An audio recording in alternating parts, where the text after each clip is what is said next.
Y entonces aquí vamos ya con esta derivación más larga. Nuestro proceso, al haber hablado de Nietzsche y su principio estético, su fe en la estética, Nietzsche no es ateo, Nietzsche es vitalista y él cree profundamente en la capacidad creativa del ser humano.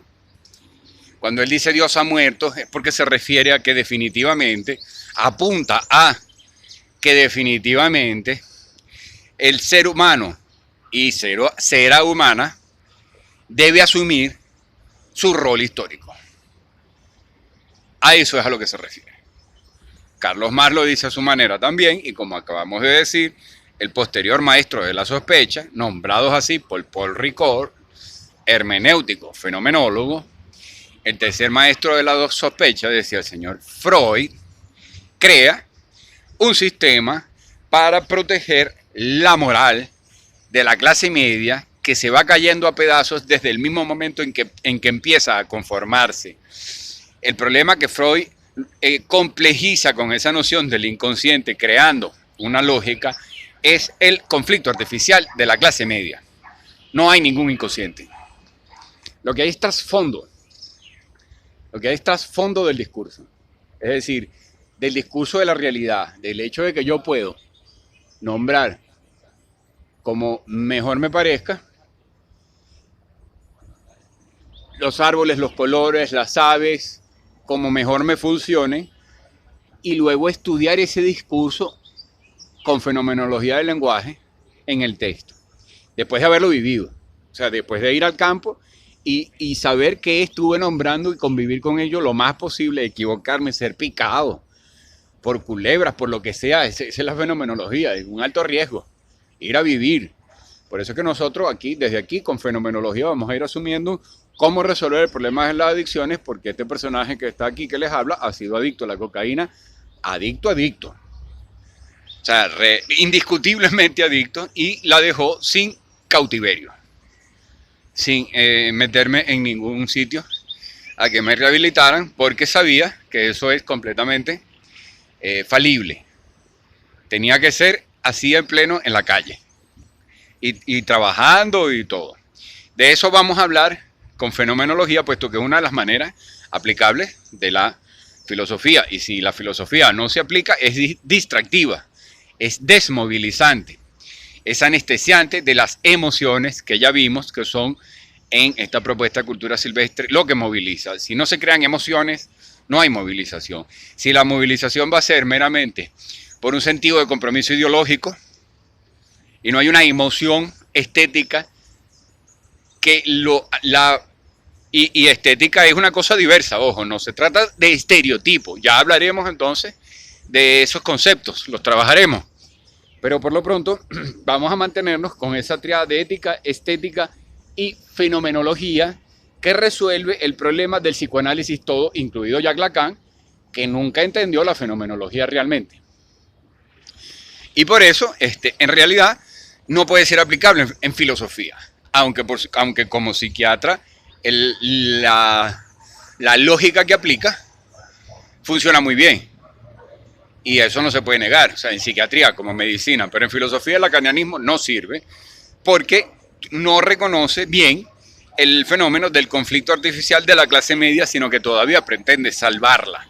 Y la clase media, como acabamos de decir en uno de estos videos cortos, es un proyecto de ingeniería social propio del sistema, no de Anunnakis ni de seres más poderosos que nos controlan.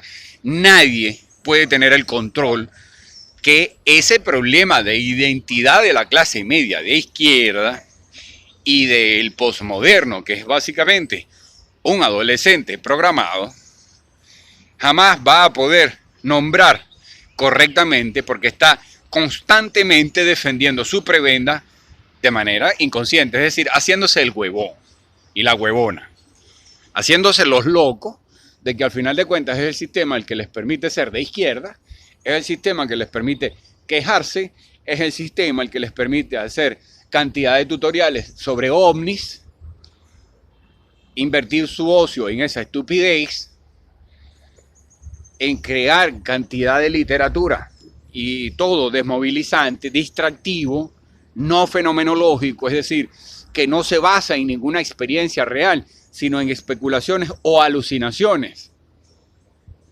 que definitivamente no pueden sino serlo, porque no hay el trabajo fenomenológico. Esa clase intenta siempre, incluso yendo al psicoanalista, esconder el hecho de que es una clase artificial. Toda la clase media es artificial. Y siempre que intente hacer una revolución o sumarse a algún movimiento artístico, va a tener que sacrificar todo su estatus de clase media, o va a tener que sacrificar tanto el movimiento social y político como el movimiento artístico. O sea, va a llegar un momento en que va a tener que elegir. Entonces tú ves a gente que tienen buenos carros y que acaban de llegar de Francia, que de repente regresan de viajes que son totalmente accesorios, que no eran de trabajo, regresa y te dice, oye, no, ¿y qué esta pobreza? Te hablan de hambre y cosas así. O sea, una persona que acaba de llegar de un viaje de Francia o de España, no te puede estar hablando de que está pelando bolas. Ese es el empréstito de que no tiene con qué comer. Porque entonces no viajaba. Una persona que tiene 3 televisores plasma y 2 computadoras no te puede decir que está pasando hambre. Porque eso es desde el punto de vista de la experiencia y lógico, desde el punto de vista de una deducción que te haga la clase media. Entonces a otra persona de clase media te va a decir, no, porque eso no tiene nada que ver, porque esa es la inversioncita que uno hace y tal. No, pero no es inversioncita nada. O sea, hambre no estás pasando. Tú vendes una cosa de esa, haces una inversión, produces conocimiento y van a venir una gran cantidad de variantes que uno las conoce por fenomenología. Porque invertiste en conocimiento y tu realidad cambia. ¿Y qué es invertir en conocimiento? Diferentes fases. Eso también va a haber que hablarlo. Fases, pues eso tiene un método. Cuando de verdad has producido registro, fuente, has podido registrar conocimiento, técnicamente se llama así. Un libro no es conocimiento. El conocimiento es el que sucede cuando alguien lo lee y lo practica. Y logra cambiar su vida. Y logra tener una técnica mejor en cualquier espectro, ámbito, lo que sea. Ese es el conocimiento. Pero cuando has logrado producir registro para que haya conocimiento, va a cambiar tu vida. Si te insistes en mantener el criterio de la clase media, que es que tú tienes unas cositas, pero igual estás pasando hambre, igual eres pobre, no produces conocimiento. Y si lo haces, en realidad es artificial. No va a cambiar la vida de nadie. No va a enseñar a nadie. Nadie va a aprender una técnica especial de ahí, a menos que de tu experiencia, otra persona que sí está haciendo la práctica fenomenológica y sí está haciendo la inversión necesaria y sí está libre de los preceptos de la clase media, de tu experiencia, aunque esta no haya sido feliz, es decir, aunque esta sea artificial, va a aprender. Porque el sujeto es el que ve, el sujeto, entendiéndose, repitamos, sujeto, alguien que ha asumido su conflicto, que ha llegado a su conflicto último, el verdadero, el natural, el auténtico, no el empréstito identitario, transmitido por marxistas, por capitalistas, por rastafarianos, por esto, por lo otro, todos esos nichos. No, el que de verdad se ha quitado todos los clichés y preceptos, ha llegado a su verdadero conflicto y lo asumió. Y el verdadero conflicto no es resolvible, la verdadera contradicción no es superable y resolvible así en general, no. Tiene la cualidad de que puedes vivir con ella. Y la tienes ahí y la vas resolviendo constantemente. Nunca te puedes quedar quieto. Puedes descansar, puedes hacer retiros, puedes hacer cosas, pero nunca te puedes quedar quieto porque tu contradicción te va a pedir constante movimiento. ¿Verdad? Ese es el Dasein de ser y tiempo.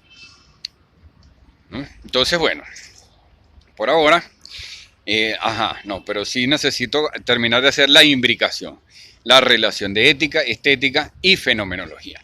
Como habíamos partido en un principio, los 3 maestros de la sospecha, básicamente lo que sospechan es que sus propios modelos de vida de clase media, a excepción del de Nietzsche, pero el de Freud y el de Marx, van a implicar la traición de aquello que ellos mismos promueven siempre, todas las veces. Es inevitable. El único que se rebela contra eso y que termina loco, porque en su época ese era el proyecto, Esa era la noción de cordura que el sistema estaba generando para poder tener una gran masa consumista que se autoengendrara, que le permitiera a la economía de autoengendrarse, que es la razón consciente de sí misma, según José Manuel Briceño Guerrero, y que según Ejimiro Serna se manifiesta en la adolescencia programada de la posmodernidad, que Nietzsche, por una parte, prevé, premonitorea, pero por otra parte, alimenta conceptualmente. Entonces de ahí que su gran contradicción lo enloqueció, no logró seguir desilvanándola, porque faltó retiro para seguir dando paso. Pero el gran aporte que rescatamos del señor Nietzsche es precisamente fe en la estética.